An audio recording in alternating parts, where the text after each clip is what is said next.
Este es el testimonio de Juan. Juan el Bautista es uno de los principales personajes de esta historia.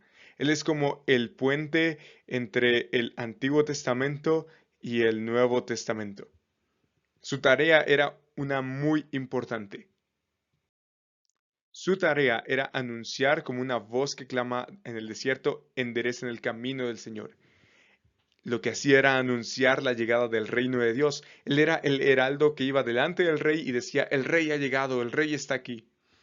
Ahora viene una pregunta importante. ¿Por qué preguntarle a él si era Elías o el profeta? Y más importante aún, ¿quiénes eran? Bueno, Elías fue un profeta del Antiguo Testamento. Algunos podrían decir que fue el más conocido o importante. Así como Moisés representaba la ley, Elías representaba a los profetas. Pero ¿por qué algunos creían que Juan era Elías?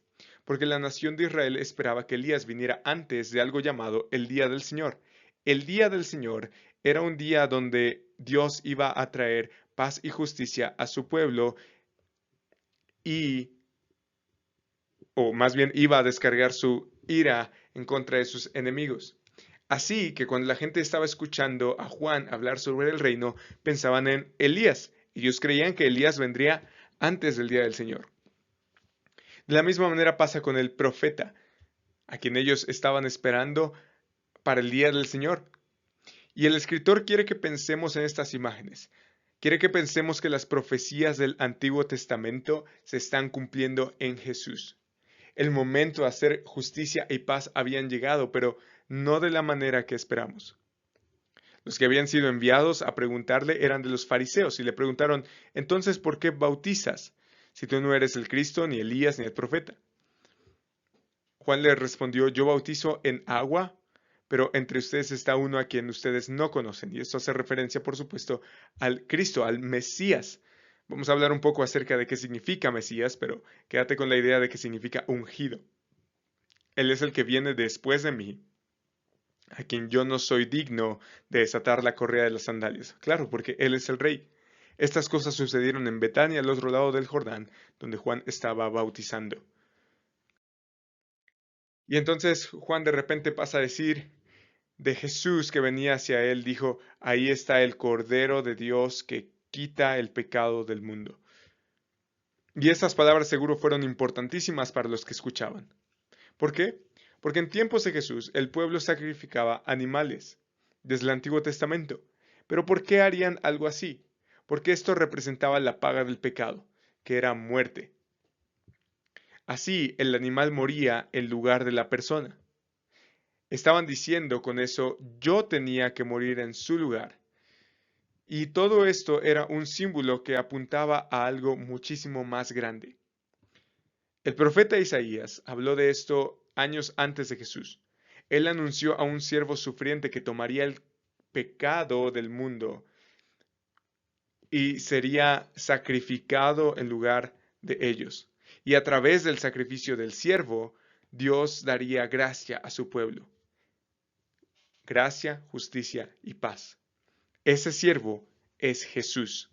El sacrificio es la cruz. Por eso, Juan dedica casi la mitad de su historia a contarnos sobre una semana, la última semana de Jesús, la semana donde muere y la semana donde resucita. Así, el escritor quiere que veamos a Jesús como algo más que un simple maestro. Jesús es el sacrificio por nuestros pecados. Tú tenías que morir, pero Él tomó tu lugar y quitó tu pecado. Jesús quita tu pecado. Y lo único que tienes que hacer es creer en que así lo hizo. Y una vez que lo haces, viene algo sorprendente. Juan continúa diciendo, este es aquel de quien yo dije, después de mí viene un hombre que es antes de mí porque era primero que yo. Hablamos de que Jesús es Dios en el capítulo 1 al comienzo, 1:1. Yo no lo conocía, pero para que Él fuera manifestado a Israel, por eso yo vine bautizando en agua. Es decir, el bautismo en agua era solamente una antesala de lo que iba a venir. Juan también dio testimonio diciendo, he visto al Espíritu que descendía del cielo como paloma y se posó sobre él, sobre Jesús. Yo no lo conocía, pero el que me envió a bautizar en agua me dijo, aquel sobre quien veas al Espíritu descender y posarse sobre él, este es el que bautiza, no en agua, sino en el Espíritu Santo.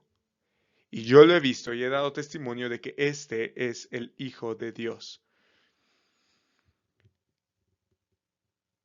Cuando nosotros creemos en Jesús, decíamos que algo sorprendente ocurre, y es que el Espíritu Santo viene sobre ti, de la misma manera en que lo hizo con Jesús. Dios derramó su Espíritu como aceite sobre él. Eso en el Antiguo Testamento se le conoce como unción, derramar aceite. Y esto era muy importante. ¿Qué significaba esto? Que Dios estaba dándole su espíritu a una persona en particular para una misión, sobre todo a reyes y a sacerdotes. Dios mismo daba el poder a la persona para que fuera a hacer lo que él mandó. Así ocurrió con Jesús. Dios lo ungió con el Espíritu para cumplir con la misión de morir por ti. Cuando crees en Jesús, Dios hace lo mismo. Te da su Espíritu. El Espíritu te da una vida nueva y te une a Jesús. El Espíritu te lleva a su reino y te da una misión, ser un digno sirviente del Rey del universo. El Espíritu te llena de poder para cumplir esa misión hasta el final.